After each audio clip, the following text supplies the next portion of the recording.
semuanya, kami dari kelompok 5. Di sini kami akan menampilkan sebuah video yang berupa konseling kelompok. Selamat menyaksikan. Oke, assalamualaikum warahmatullahi wabarakatuh. Waalaikumsalam warahmatullahi wabarakatuh. Oke, untuk memulai pertemuan di pagi hari ini, lebih baik kita berdoa dulu. Berdoa dimulai. Cukup, terima kasih. Oke, gimana kabarnya anak-anak?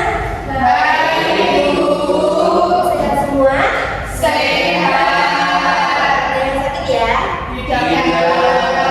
Oke, sebelumnya ada yang udah tahu kita mau ngapain? Konseling kelompok. Nah, kali ini sebelum konseling kelompok dimulai, Ibu akan menjelaskan apa itu konseling kelompok. Ada yang udah tahu? Oke, konseling kelompok itu pemberian bantuan kepada individu yang memiliki sebuah permasalahan, namun dilaksanakan secara kelompok. Namanya konseling kelompok berarti diskusinya dilaksanakan secara kelompok. Dan pada konseling kelompok ini tujuannya supaya anak-anak yang memiliki masalah dapat terpentaskan atau dapat teratasi. Nah, jadi nanti ke depannya Ibu harap anak-anak semua nanti aktif ya. Aktif dalam diskusi, jadi saling membahas permasalahan dari kita yang telah dikumpulkan, yaitu permasalahan apa? Nah, jadi nanti Ibu akan menyuruh dari kalian anak-anak masing-masing menjelaskan masalahnya yang telah kita sepakati dan masalah siapa yang akan dibahas. Tapi sebelum masuk ke situ, Ibu perlu menjelaskan terlebih dahulu asas-asas yang ada di dalam konseling kelompok. Akan menjelaskan apa tadi? Asas-asas yang ada dalam konseling kelompok. Oke, asas yang pertama yaitu asas kerahasiaan. Artinya, segala permasalahan yang kita bicarakan di sini itu sifatnya rahasia. Artinya orang lain nanti tidak boleh ada yang tahu kecuali kita yang ada di dalam ini. Asas yang kedua itu ada asas kesukarelaan. Itu artinya anak-anak datang ke sini tanpa ada paksaan kan? Ada kemauan sendiri? Artinya anak-anak datang ke sini itu untuk membahas permasalahan yang sedang dialami untuk dari anak-anak atas dasar kemauan sendiri tanpa ada paksaan. Oke, untuk yang ketiga itu asas keterbukaan. Itu artinya nanti saat kita diskusi atau membahas suatu permasalahan itu, Ibu harap nanti anak-anak aktif ya. Jadi semuanya bebas berpendapat, memberikan saran, pendapat atau tanggapan. Oke? Untuk yang keempat itu ada asas kegiatan. Nah, asas kegiatan itu artinya anak-anak nanti dibimbing untuk mencapai tujuan yang telah kita tentukan.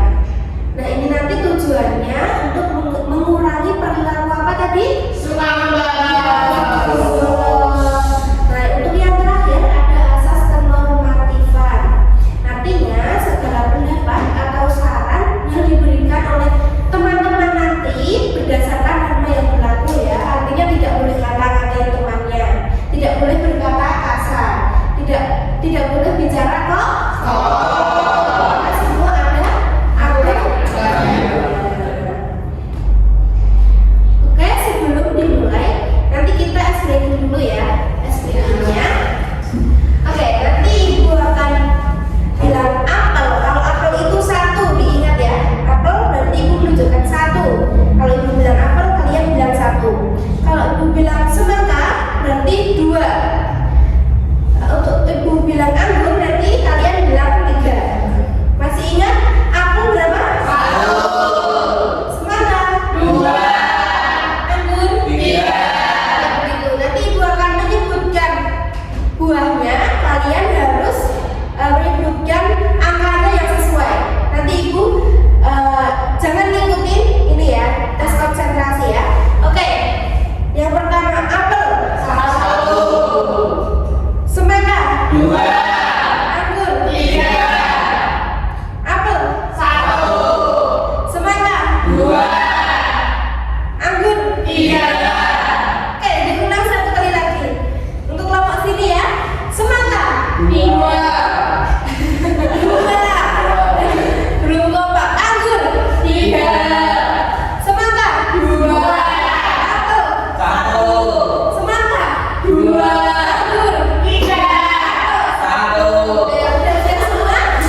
segala data atau keterangan lainnya yang saya terima yaitu data yang tidak boleh dan tidak layak diketahui orang lain. Oke, terima kasih. Kembali. Jadi udah paham ya, tadi kita udah mengucapkan apa? Iya. Jadi kita tidak boleh menyebar data. Harus bersifat rahasia. Oke, sekarang apakah ada yang mau ditanyakan? Tidak. Bu. Oke, dari kalian silakan kalian perkenalan dahulu satu persatu. Dari kalian ya. Namanya saja. Perkenalkan, nama saya Bella Eka Saputra. Perkenalkan, nama saya Edi Hamida. Perkenalkan, nama saya Desita Lutfi. Perkenalkan, nama saya Sisi Indrayani. Perkenalkan, nama saya Bella Kadisma. Perkenalkan, nama saya Akmal Wahyu. Perkenalkan, nama saya Zalda Syarudina. Perkenalkan, nama saya Zizia Salma Askansa. Oke, terima kasih dari kalian sudah memperkenalkan diri kalian semua ya.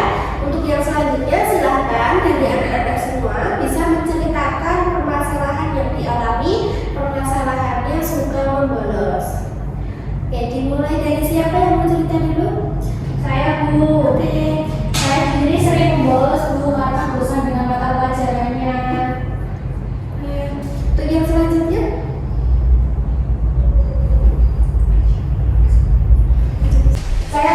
Saya sering membolos karena bosan dengan mata pelajarannya karena waktu guru menerangkan itu kurang menarik.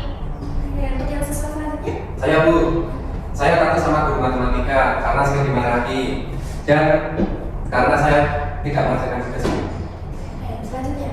Saya Bu, saya sering tidak mengikuti pembelajaran karena mengikuti perlombaan atlet. Setelah selesai, saya tidak langsung mengikuti pembelajaran, tapi saya pulang karena capek. Oke, untuk yang selanjutnya? Saya Bu. Saya punya pacar dan pacar saya sering mengajak aku keluar jadinya saya jarang belajar. Oh ya, oke. Untuk yang selanjutnya? Saya Bu. Saya sering bolos belajar matematika karena saya tidak mengerjakan PR-nya dan gurunya itu galak, jadi saya bolos. Oke, yang selanjutnya? Saya Bu, saya sering bolos karena sering siangan bangunnya karena semalamnya saya nonton drama Bu, jadinya saya bangunnya telat terus. Oke, yang selanjutnya? Mbak Dela? Saya Bu, saya itu sering membolos karena sering main PS Bu. Terus bahkan pernah dalam sebulan itu saya membolos banyak 12 kali karena main PS. Waduh, oke. Dari kalian sudah cerita ya masalah sendiri masing-masing dan alasan membolosnya. Dan menurut kalian permasalahan siapa yang paling bermasalah di sini? Yang paling tepat untuk ditindaklanjuti, paling urgent? Ya, siapa? Menurut saya permasalahan Mbak Dela yang paling harus segera untuk ditindaklanjuti. Karena jumlah membolosnya dalam 1 bulan terhitung paling banyak. Menurut saya sudah seperti itu Bu. Oke, jadi anak-anak permasalahan yang akan kita bahas pertemuan kali ini yaitu permasalahannya siapa tadi? Oke. Mungkin dari Mbak Dela bisa menceritakan lagi detailnya terkait permasalahan yang Mbak Dela alami ya. Baik Bu, jadi gini teman-teman, awalnya itu saya itu siswa yang rajin, sering masuk sekolah, terus nggak pernah membolos. Tapi bulan lalu itu, 2 bulan lalu itu saya ketemu teman baru. Nah teman baru itu mengajak saya ke tempat baru. Nah ternyata itu tempat PS. Awalnya itu saya coba-coba, tapi kok lama-lama jadi suka gitu main PS. Terus bahkan dari yang awalnya tiap pulang sekolah jadi setiap hari sampai malam gitu di tempat PS. Terus saking parahnya saya kecanduan PS itu, bulan lalu itu saya nggak masuk sebanyak 12 kali, terus dimarahi orang tua, terus guru juga udah menegur, tapi saya itu tetap kayak suka main PS gitu Bu. Nah, Mbak Dela sudah menjelaskan secara detail permasalahan suka membolosnya ya. Sekarang Ibu minta saran dan pendapat dari teman-teman yang lainnya. Saya Bu, Oke, Diva. menurut saya Mbak Dila itu sudah terlalu kecanduan dalam bermain PS. Dikarenakan selalu tidak seperti tidak hadir. Sedangkan saya sendiri itu juga sering suka main PS, tapi saya tahu waktu untuk bermain PS-nya dari libur sekolah atau di saat pekerjaan sekolah sudah selesai. Oke, baik. Ada yang mau menanggapi lagi?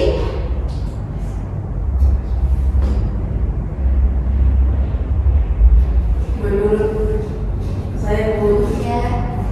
menurut saya Mas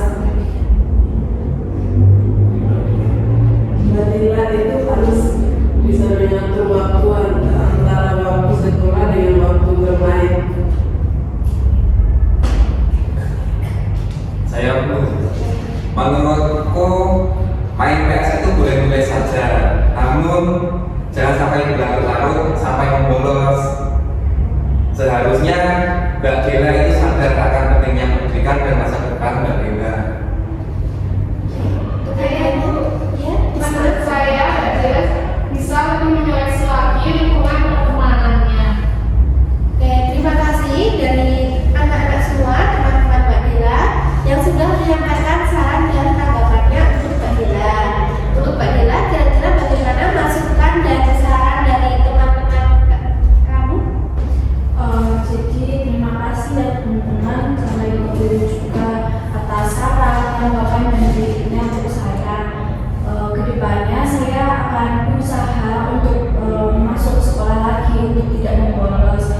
Selanjutnya juga saya akan berjanji untuk mengubah perilaku guru saya yang sering membolos karena bermain PS tersebut.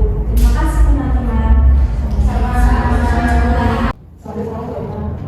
Dari hal-hal yang anak-anak diskusikan tadi, masalahnya Mbak Dela itu sulit membagi waktu dan terpengaruhi temannya, jadi lebih mementingkan bermain PS daripada sekolah atau belajarnya ya. Oke, tadi Mbak Dela sudah menyampaikan bahwa setelah mendapatkan masukan dan saran atau tanggapan dari teman-teman Mbak Dela tadi sudah berjanji akan merubah dan berubah perilakunya yang membolos lagi menjadi lebih baik. Nah, inti permasalahan yang kita bahas kali ini adalah membolos ya. Dalam artian tidak hanya Mbak Dela yang membolos itu, tapi teman-temannya Mbak Dela juga pernah ya. Namun Mbak Dela mungkin yang lebih banyak membolosnya. Dan di sini Ibu akan menerapkan teknik behavior atau teknik kontrak perilaku. Maksudnya adalah coba Mbak Dela bagikan dulu.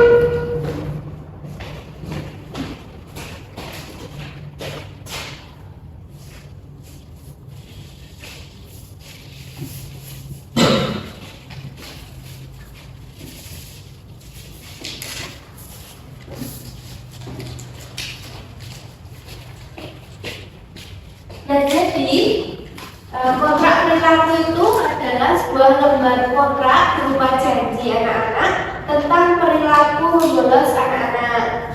Nah, jadi di lembar ini coba dikasih nama dan tanggal hari ini ya.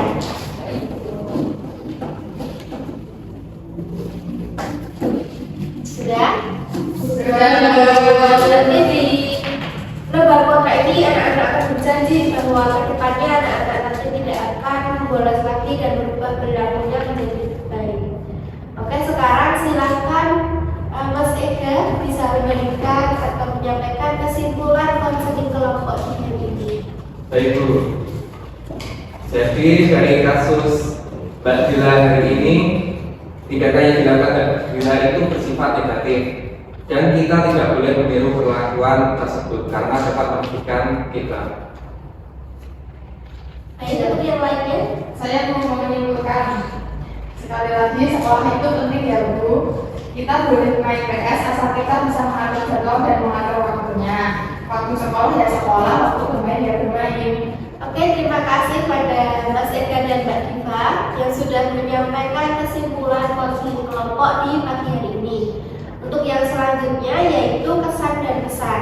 Bagi anak-anak yang mau menyampaikan kesan dan pesan, Ibu persilakan. Saya Bu. Oke, Mas dan Mbak Dela. Jadi teman-teman, kegiatan konseling hari ini itu sangat bermanfaat ya, terutama bagi diri saya sendiri karena konseling ini itu bisa mengatasi permasalahan saya yaitu si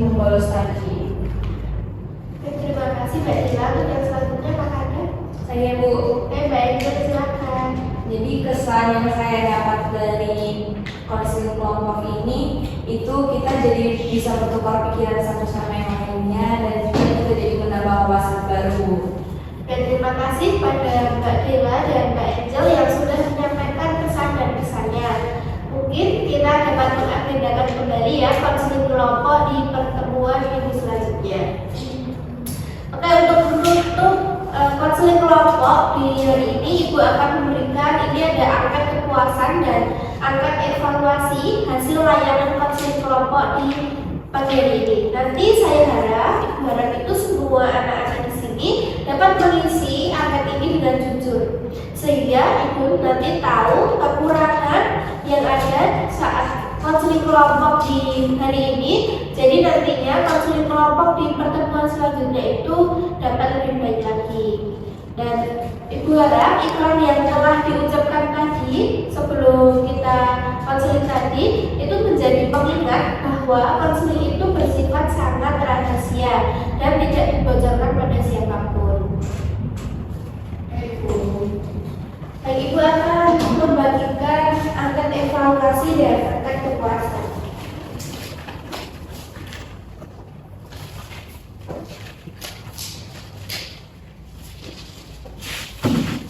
Sudah dapat semua ya? Sudah. Oke, untuk mengakhiri pertemuan konseling kelompok di pagi hari ini, mungkin Mbak Dela bisa berpikir berdoa. Oke, untuk mengakhiri kegiatan konseling ini, marilah kita berdoa menurut agama dan kepercayaan masing-masing. Doa silakan. Doa tidak dibatasi. Terima kasih Mbak Dela. Jangan lupa ya nanti